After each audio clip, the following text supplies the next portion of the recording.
We're not going to just give you the answer. And that's the way it is in real life again, is I think the big problem is people go and they do these trainings and they go to these websites and they know that there's a vulnerability in this application. And granted, there are vulnerabilities in each of these applications. But, again, I think it does this disservice to people to automatically know that there's a problem with it. That's why we wanted to make it as realistic as possible, just because that is actually what you're going to see in real life. And it will make you a better pen tester. And as someone aspiring to be in this field, add more realism to what you will actually be seeing.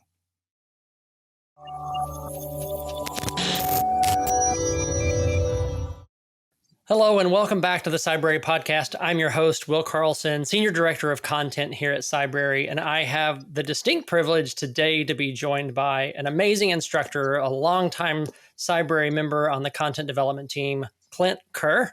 Clint, thanks for taking time out of your day. I know you've got 1,000 other things to be doing and breaking into from a pen test perspective, all legitimately, by the way, with permission, clearly. But thanks for joining us and giving us a little bit of time today to talk about the OWASP. My pleasure. Thanks for having me.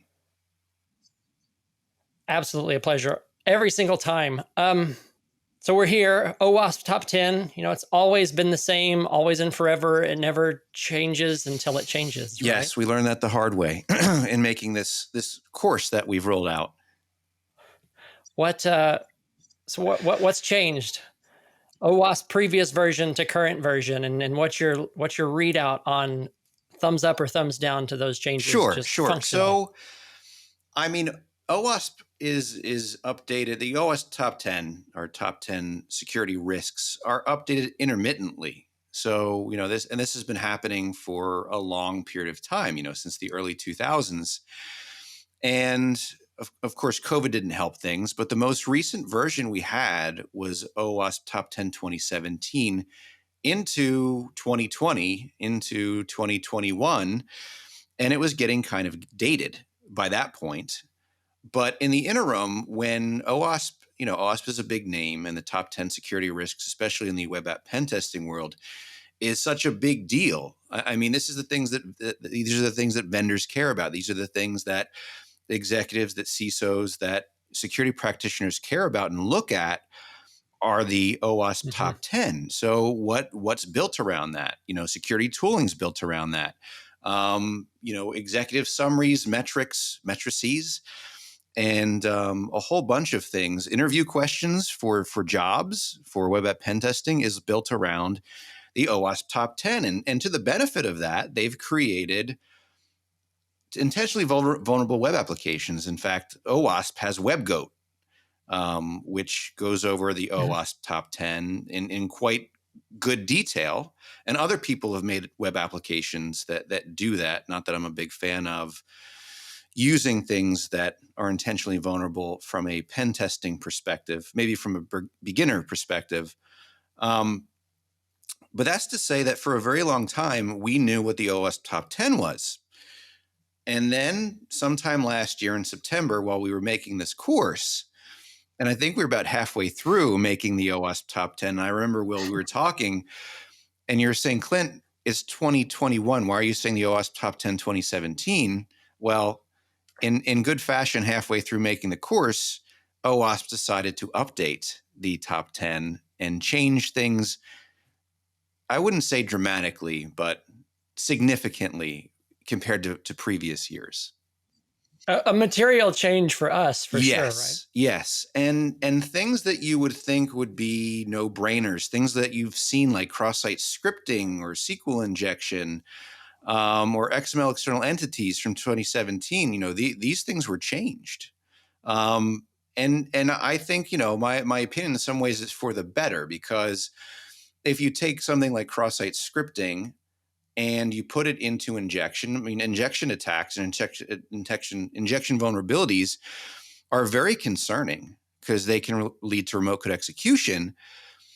And that used to be number one. Well, now that's number 3. So what a lot of us thought was the most pressing risk out there, injection attacks, has gone down now to the number 3 spot, with broken access control at the top spot. So there's a lot of curveballs, and another a brand new one called insecure design, which I find like the very zen. Like, let's think about how we architect applications, which, I think as a pen tester, we're on the we can be very right on the right side of things. Everyone wants to shift left, and I understand that.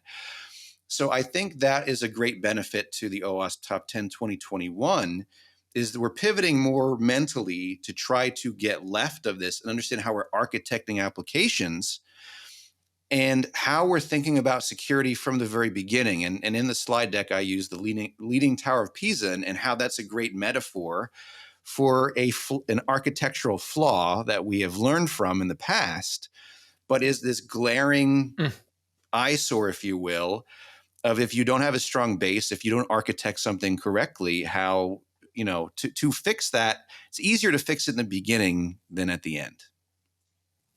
Yeah. So when you say moving left, just to clarify, you're talking about doing everything that we can from a web app perspective early in the process, instead of letting folks like Clint come around after the fact to break it and then say, here's a 45-page report of all the things that are wrong. Now go fix them on a production Exactly. application. Yes. When we get to things, that there's a lot of input, there's a lot of money spent in security, and whether that's static code analysis, and then we're trying to look at the code before we deploy it and make sure that it's safe. We have people testing it, in QA or development, and when it's in production, that is when we really don't want to be having these issues where the OWASP Top 10 creeps in. So a lot of organizations, I don't want to speak generally, but I've seen a trend, and that's why the OWASP Top 10 is such a big deal.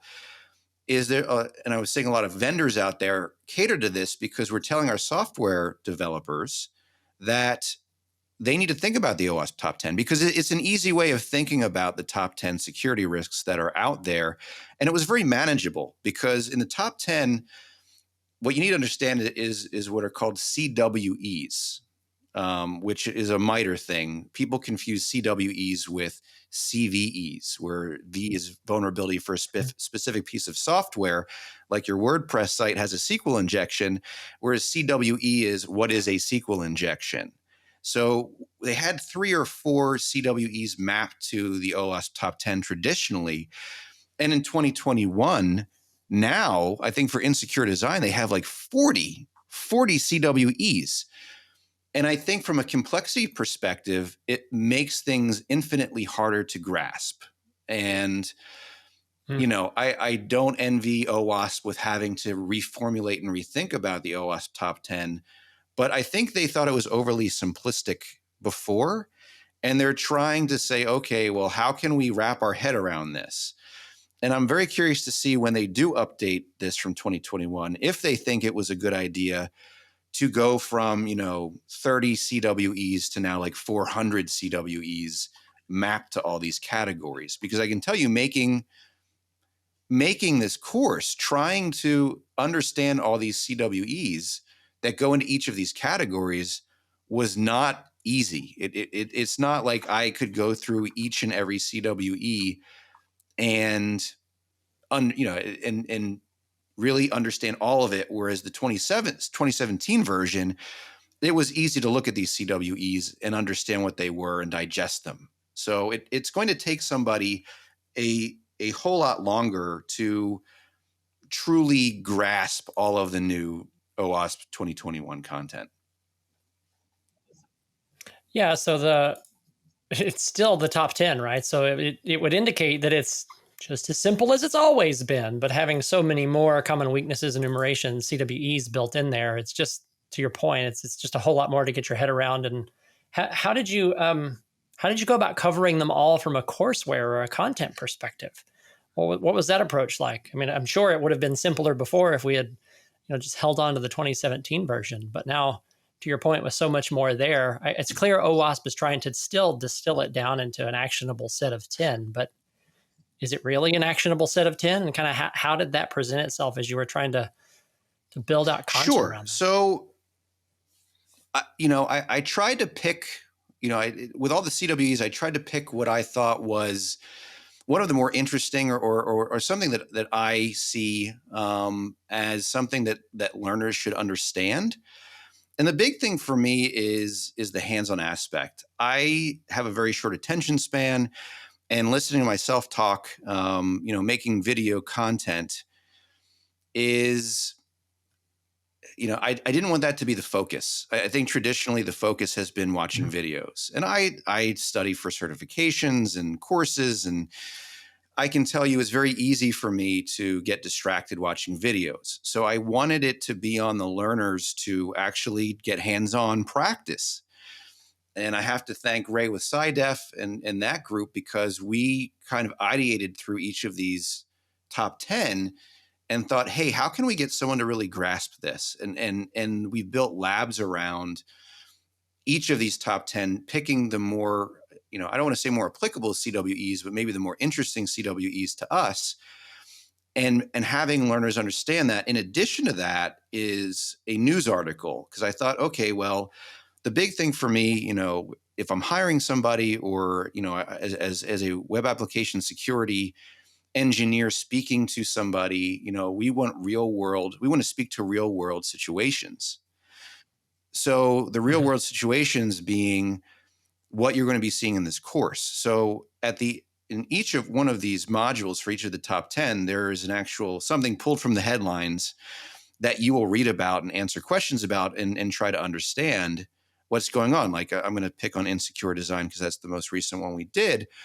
But talking about how, asking what your dog's favorite color is and what street you grew up on and your mother's maiden name is an insecure design, and how, in the Yahoo breach, how those questions were stolen. And it's maybe not, it's not so much that, you know, it's a evil hacker or cyber criminal stealing this information. This is information you can find using open source intelligence techniques. So, there have been leaks like that. There have been data breaches like that where someone can guess that, just because lives are so much online now, that these questions you can find the answer to. So would it be safe to say that as you were, building out each of these top 10 with all of the additional CWEs to choose from, you really went in and, like you said, you picked one that was interesting, but out of all the CWEs in each of the security risks, you picked one that was, they're all indicative of the kind of the top line item in the OWASP top 10. Yes. So they're representatives. You may have 20 CWEs in that particular item, but each of them are representative of that top thing. So you don't necessarily have to go through all of them, each individual in detail, to get the concept of what the OWASP is trying to help you secure Yeah, against. yes. Like I said, if you're trying to read each and every one of these CWEs, it's a heavy burden. And even when I'm going through things in my recordings, I'm trying to say, pick up the commonalities here. If you see clear text passwords, pick up on what that CWE has to deal with, or has to do with. Leaving passwords in clear text, or in not storing them using encryption. Generally look at them, and OWASP does throw some curveballs into these categories. So it is important, despite the fact me saying, look at the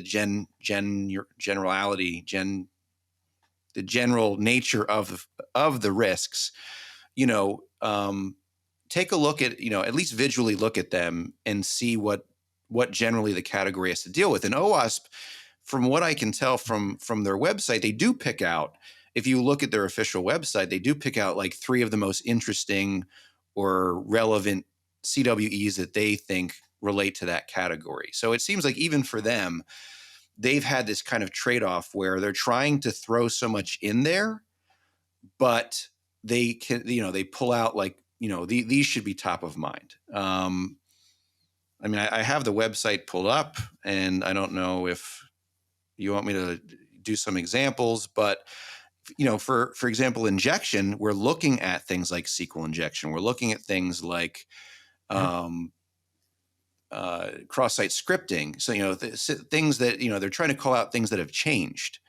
So whereas cross-site scripting for a long time had its own category, it is now in a bigger category of injection. Which, again, as I said, as a pen tester, that we understand that, and maybe that caused a lot of confusion by breaking that out, that cross-site scripting is different than injection, when in fact, you're injecting JavaScript into a web form or a parameter. That is a form of injection. So Mhm. I guess the hope is they're trying to simplify things, but at the same time, I think they're also adding, like I said, this level of complexity to the top 10, just because it is such a heavy lift and there are so many people looking at it. Yeah, that makes sense. I wonder, pivoting a little bit. So, as a pen tester, if you're on an engagement and you're pen testing a web app, how does the OWASP show up in your normal toolkit? Kind of how do you progress through it? What is that? What kind of a tool is OWASP for you on an Well, I engagement? mean, OWASP has checklists that they go through on how to pen test applications, and some teams develop their own checklists. But like I said, a lot of people base their checklists off the OWASP top 10. So you are looking for, these flaws. Do I have a login form that's using HTTP and I can, perform a downgrade attack, or just use an HTTP form, which I think is one of the more interesting labs that we have, which I think is number 2, the cryptographic failure lab, where you can use ARP spoofing and intercept somebody who's entering their password in clear text, or through a form that is HTTP and not Mhm. HTTPS. It just shows the realism. So I think that's the important part when speaking to executives and speaking to app teams, is showing them something like this. Or even someone at the airport. I think the scenario is talking about someone in the airport who got their email, because I don't know if a lot of people know this, but your email is sent in clear text. So it's just somebody intercepting someone's email, which is not encrypted, and reading it. So it's trying to spark that idea of having people read this information and then seeing it in the, I do demos as well, and then performing it. And being able to speak to that, if it's to an executive, or speaking to an app team, or speaking in a job interview, like I said, that's the importance of saying, I know this is important because I've done it. And I think that's where I've changed people's minds the most, is by showing it to them. Because you can say this is a concern. This is a concern, having this login form and not forcing HTTPS. But until you see why, you're just kind of like, meh.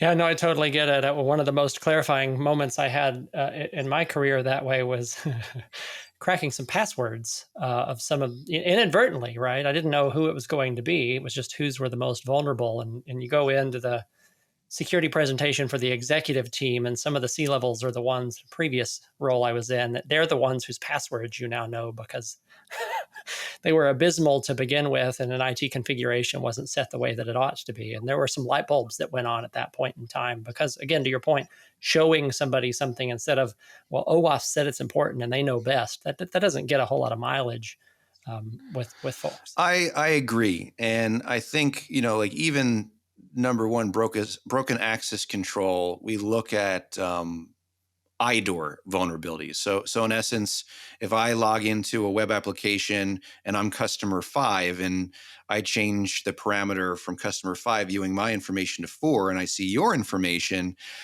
that is an IDOR vulnerability, and something that a lot of, people pay a lot of money for dynamic application scanners, DAS solutions. And these are things that a machine, a scanner can't look for that. It can't look at my page versus your page and say, hey, this is leaking sensitive information. So as a pen tester, I think this is the important part of saying, this is the value that we add. You may be spending all this money on these solutions out there, and they may promise that this is the best thing in the world, but you still need manual pen testers. You still need people that can observe the different responses by changing some parameters, or some numbers for a customer, or whatever it might be, and say, hey, you're leaking sensitive information here, especially with the integration of things like APIs, where a developer might not really be thinking about the vulnerabilities that exist in APIs. And I know OWASP has their own top 10 for APIs, so I won't get too much into that. But that's the issue with adding the complexity. I mean, maybe that is just a general observation from why OWASP Top 10 has changed, is because there is so much more complexity in web applications now, so much integration with other things. People are using SSO, they're logging in using Google. Is their Google account? Is that Mm. safer than having to create a username and password? I mean, there are pluses and minuses based on that. But that shows you that we're no longer having to create individual logins is just one part of it. But it's making that request out to Google and saying, is this person authorized? So it's reaching out to a third party to verify you. So, I mean, I think that just speaks about maybe why OWASP has really thought long and hard about updating the OWASP Top 10 in 2021, is just because things are getting more and more complex. Yeah, I definitely would agree with that. I wonder if you are on an engagement and you pull up to a web app, what's the first of these CWEs or of the top 10 vulnerabilities that comes to mind that you're going to go rattling the doors to look for? That's a great question. I mean, I try to approach everything. Like I said, it's nice to have a checklist. See, I have my Cybrary sweatshirt on, Will. It's nice to have a checklist of what you're looking for, but it can be intimidating. It can be intimidating, especially like doing bug bounty hunting and things like that. When you look at this web application, this might be somewhat tongue in cheek a joke, but if you hit F12 and look at using developer tools and start looking at the content of the page and seeing in the network tab what it's communicating, what everything is communicating with, what files JavaScript might be on there, what third-party libraries it's pulling from. Is there a map on there? Could there be a leaked Google API key? Which, like the low hanging, I hate saying low hanging fruit, but maybe some of the easier things are there comments left in the HTML of the page that the developer left, or is there a robots.txt file that points you to a sensitive page? And I can tell you, like these are, when I was just learning hacking, like these were the like basic web app pen testing things you'd see on things like Matilde, that were out there that bots don't look at this site and the robots.txt file and there's a whole bunch of clear text passwords in there or something like that. I think we've gotten better as an industry in not leaving sensitive files in the robots.txt file. But these are the things that you still have to check for and make sure, and not to pick on WordPress again, but need to make sure that we're not leaving the easier to find vulnerabilities. We're not leaving backup files in directories. We're properly ensuring that files are read only, and obviously you don't want to have configuration files open for anyone to look at. But these are kind of the easier vulnerabilities that I'm looking for at first. Yeah, so it seems to me like too, even in that your comment about checklists, right? It's not as simple as just having a checklist and you go through the steps. There's a lot of fundamental understanding of the vulnerabilities and the categories of the vulnerabilities and the multiple CWEs. And over time, you begin to develop a little bit of an intuition, I think, about some of these things. But that's all what I'm hearing you say is that's all really predicated on you need to have a fundamental understanding of what it is that you're doing. It's not just I've read a little bit about the OWASP Top 10 and I have a checklist as a web app pen tester that tells me the things that I need to do to go solve the problem. It's not that binary or that simple. Is that fair? That's fair. And I would say that perhaps the best suggestion I have, and when I was doing bug bounty and things like that, I would get really excited and I would try to like focus in on what the vulnerabilities are.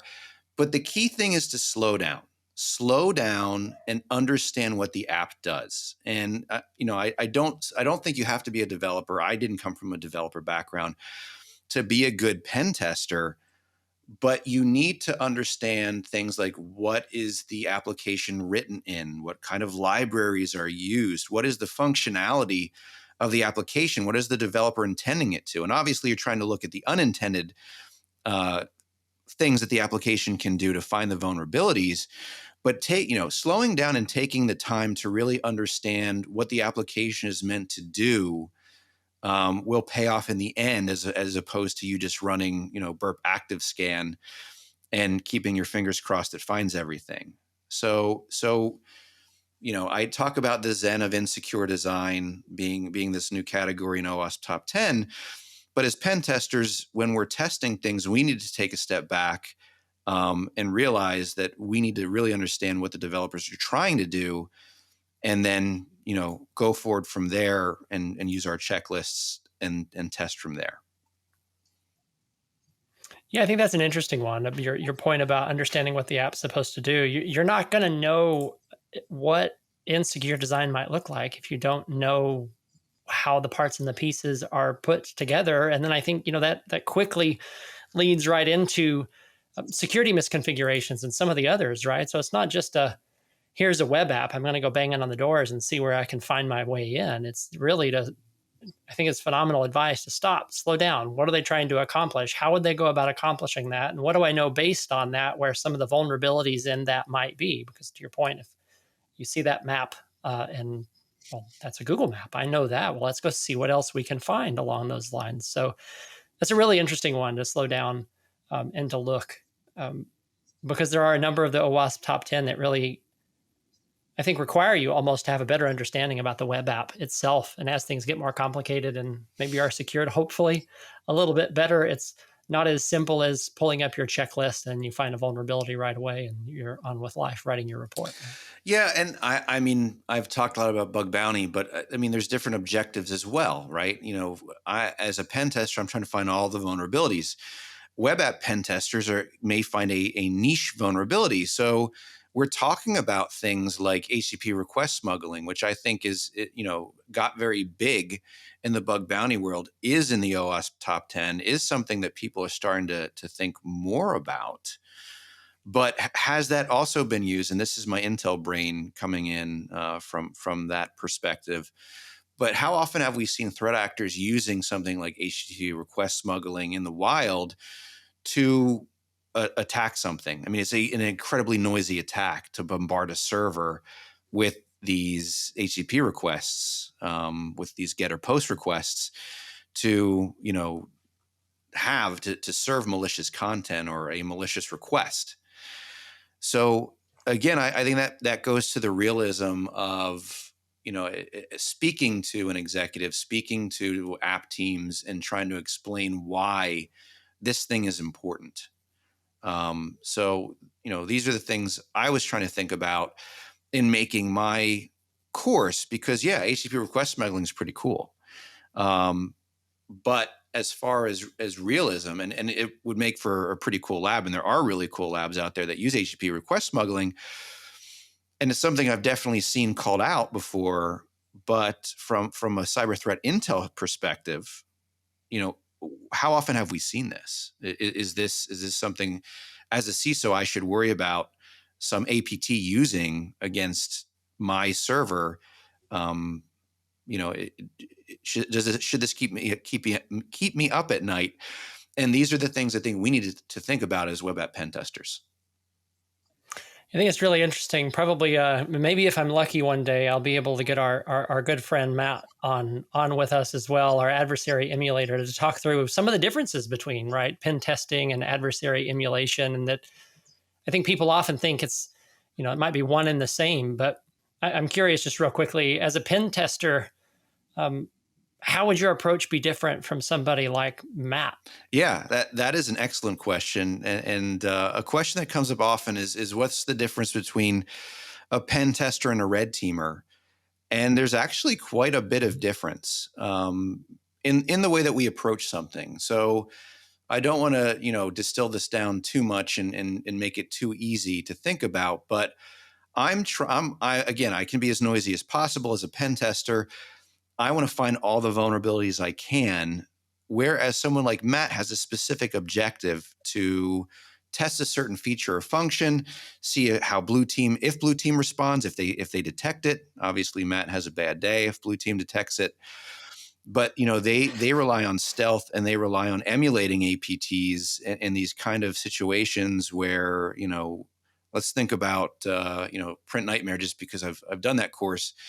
But the question, you see Print Nightmare, I know we have the CVE series, and a CISO, when they see these things in the news, the knee-jerk reaction is, should I worry about this?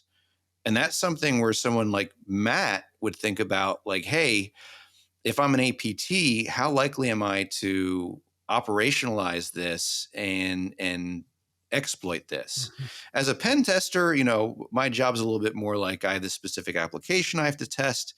And if it's part of this test, then great, I will test for this CVE. But that's not top of mind because we have all these applications or all these teams that need X, Y, and Z application or whatever it might be tested. So, and our engagements are a lot shorter, 2, 3, 4 weeks, whereas someone like Matt has a lot more time to kind of think about and ideate on how can I really do this again, because they're relying on stealth, and stealth takes time. So, these are kind of the differences between what Matt does and what I do. And in some ways, what I do, I think, is more fun. And in some ways, I'm sure what he is doing, he thinks is more fun. But there is a difference. And that's a good thing to call out, is not all red teamers or offensive security people do the same job. I think it'd be a great podcast to have you both on, and we can have a red team pen tester cage match and see who ultimately comes out, whose job really is the most fun and the most beneficial. Yes, that would be a very interesting podcast for sure. And it's interesting because I think Matt has done both. So I'm sure he has some opinions on both sides of the fence. But I enjoy the fact that I can be noisy and but also, I'm sure there's vulnerabilities out there. Like I said, our goal as pen testers is to test the application for everything we can find. But if the time span is 2 weeks, how well are we really exploiting that? And that's where I think you get into the bug bounty scene, right?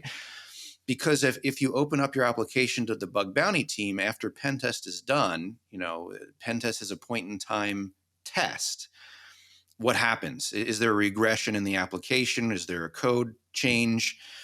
Has something changed or reverted that we didn't test? Or maybe there's a certain technique that's come out that we didn't have a chance to test for, that is there. And that's why I think bug bounty programs are important, because it's, again, that's probably as right as you can get in all this, as far as thinking left and right, is having some third party person or somebody on some bug bounty platform say, hey, this CVE came out, or this new thing that we've seen is an issue, and I've found it. And of course, it's better that they're telling you than an APT or cyber criminal find it and exploit it. Yeah, no, I think it's great. It's a good call out too on OWASP about the difference between what a pen tester and a red teamer does, and that there's some interesting prioritization calls. I think you alluded to some of that, right? So some things we could absolutely test for, but may not be the most realistic. So if I've got to pick one over the other, well, maybe we pick the one that's a little more realistic or a little more likely to happen.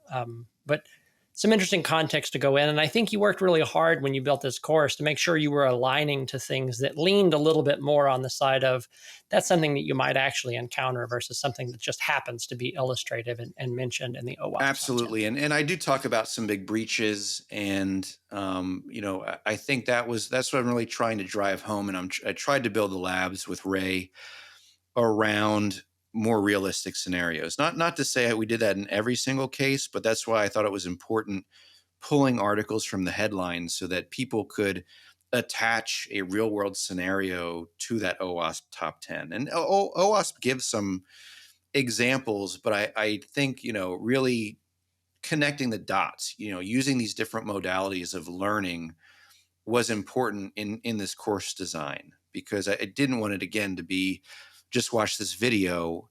And I didn't, I kind of pull from the OSCP or mentality of, I don't want to give you the answer to the lab. And some people hate that. Some people absolutely hate the fact that there are not step-by-step instructions.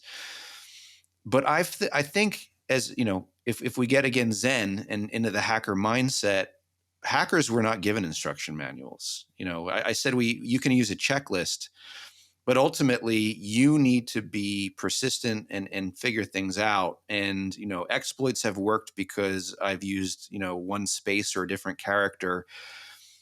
versus not.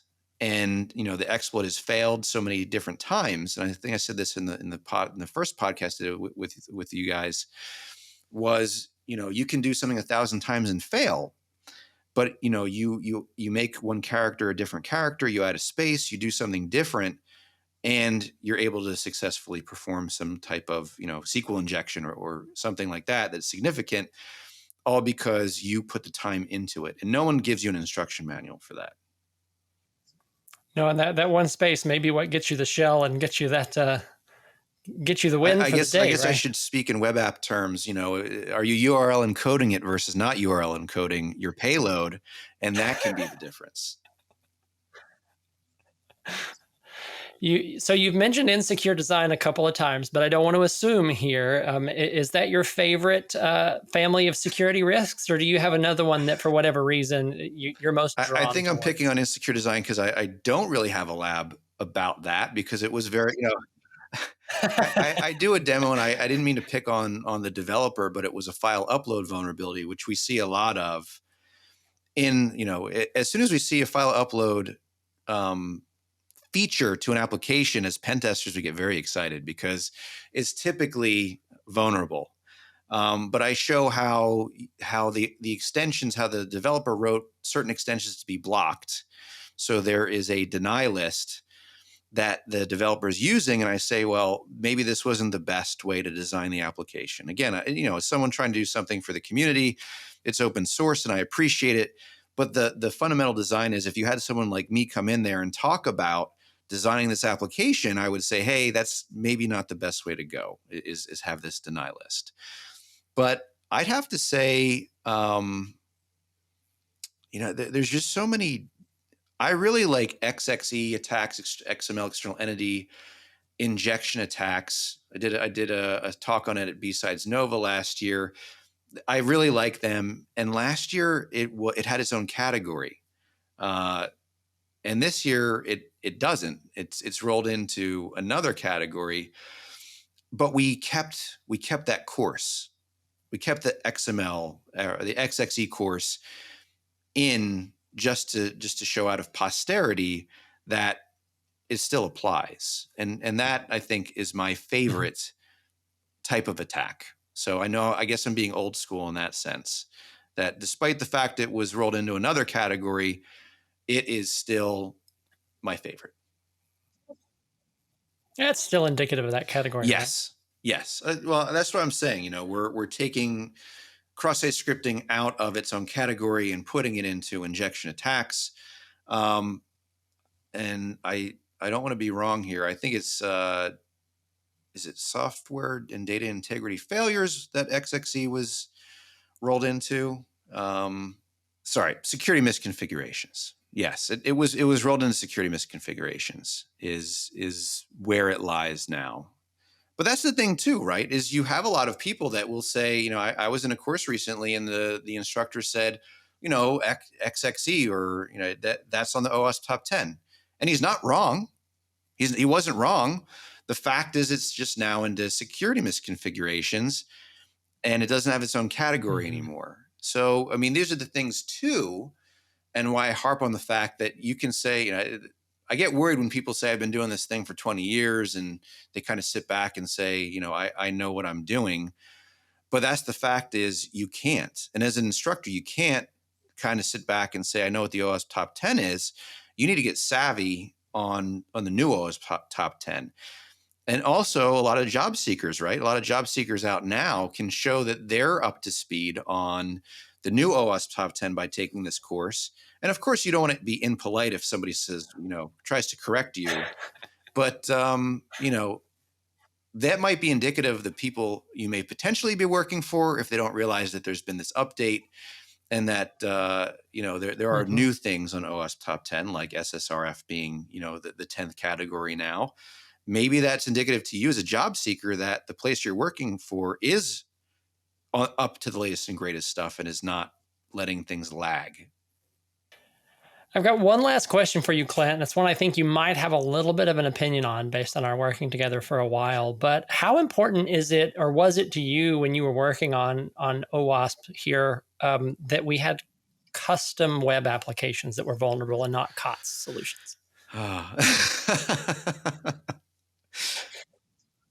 And why was that important, right? Why did that matter to you in helping folks be better and more proficient at identifying and compromising the Sure. OWASP So top? I mentioned WebGoat before, and I mentioned Matilde, and I think they're good learning tools, and they are very good intentioned to do that. But it does a disservice to people who do this. If someone wants to do this in real life, you need to be looking at applications that are not intentionally vulnerable. They're unintentionally vulnerable. Because, like I said, understanding what the application does is important. If the purpose of the application is to be vulnerable, it kind of defeats the purpose in my mind. So we wanted to use real world situations of either software that a vulnerability was found within it, or creating an application that had there was a purpose to the application, and we give scenarios in these labs, like you're a web app pen tester, a CISO for a retail company has hired you. So you see the fact that, these applications are not intentionally vulnerable, and we're not going to just give you the answer. And that's the way it is in real life again, is I think the big problem is people go and they do these trainings and they go to these websites and they know that there's a vulnerability in this application. And granted, there are vulnerabilities in each of these applications, but again, I think it does this disservice to people to automatically know that there's a problem with it. That's why we wanted to make it as realistic as possible, just because that is actually what you're going to see in real life, and it will make you a better pen tester. And as someone aspiring to be in this field, add more realism to what you will actually be seeing. Yeah, I know from my experience as well. It's with some of WebGoat and others, the fact that the answers are widely Googleable is a Yes. trap. Because I know for myself, as much as I hate to admit it, because in the moment when I'm troubleshooting and I can't figure out what it is I need to figure out and I just want the answer, those were the wins that I remembered the Yes. most. The times when I really had to struggle through, when there was no safety net, when I couldn't just kind of sneak over to Google and look up the answer, and that light bulb finally goes off and you get shell or you get into that web app and it's like, and you never forget those things. So I know people don't like to hear, well, just keep trying, or some other mantras that are very similar to that. There's a lot to be said for that, right? So I know you unabashedly didn't provide the answers to the labs or step-by-step steps. I wonder, why and how important was that to you? Sure. And I think sometimes I see that in some reviews where someone's frustrated. Again, some people actually hate the fact that there aren't step-by-step instructions. I think it's a disservice if I give you the answers. And like you said, I have done a lot of, CTFs. I've done a lot of lab environments with boxes, VulnHub that have walkthroughs and things like that. And I can just look at the walkthrough and go, okay, that makes sense. But when I actually figured out myself, that's when I can, use that those critical thinking skills. And it just becomes ingrained in, I will now know for the future, as opposed to me just checking the box and going, okay, well, that makes sense if I, see this and I do this, and it's much easier. So, easy doesn't, there's a great, I don't know, it's a Harry Potter line, but Dumbledore says to Harry Potter, now's the time to choose, make the choice between what is right and what is easy. And I think that's a good line here. What is right is not necessarily what is easy. And that's why I steered away from those intentionally vulnerable web applications. Yeah, no, I think it's great. We've had a lot of fun producing the content and having it on the platform. And, I'm sure there are folks that are listening today that are super interested to dive in and get their hands on that content. So I wonder, kind of as my closing question, if somebody wants to get started with the OWASP Top 10 that you so expertly produced, do you have a recommendation about which one of the 10 you would advise them to start on, or is it start on whichever one interests you the most, or some other alternative that I didn't mention? That's another great question. We rolled this out piecemeal, just kind of covering one by one in case somebody did find something more interesting or more applicable to what they do. I actually do think broken access control, our first one, has probably the hardest lab. So if you're frustrated with the first lab, keep going, or drop us a line, and maybe we can give you some nudges. But there definitely are, don't get frustrated trying the first one and quitting at that point. If you want to leave it for the end, SSRF, I think those are always very interesting types of attacks, something that are very prevalent out there, and people should know what they are. So that's to say, start with maybe the hardest lab and then go all the way to the end to a very fun lab with SSRF. But like I said, the one that I didn't do was insecure design, and that was, again, the Zen thinking about it. And to be quite honest, we do use Matilde on many of these to demonstrate the vulnerabilities. But I think the intention of that was because for beginners, or to understand the concept, it can be important to see something that's intentionally vulnerable. But that's to give you the knowledge to then do it yourself and use those critical thinking skills again, which are, I think, imperative if you want to make this your career field.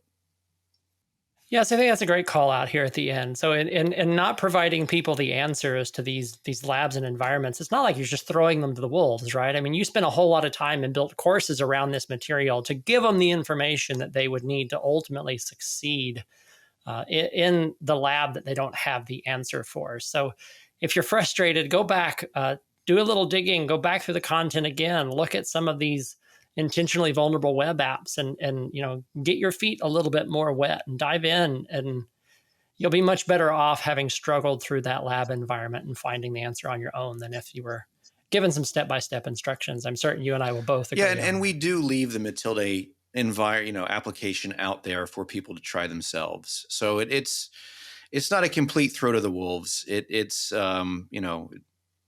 hopefully teaching somebody how to fish in that way. Oh, it's great. Clint, we're so happy to have your content on the platform aligned to OWASP Top 10. It was a pleasure to talk with you today. And I know I'm looking forward to lots more content coming out from you on the Cybrary platform in the near future. Thank you, Thanks Will. so much for joining me. Good being here. I appreciate it.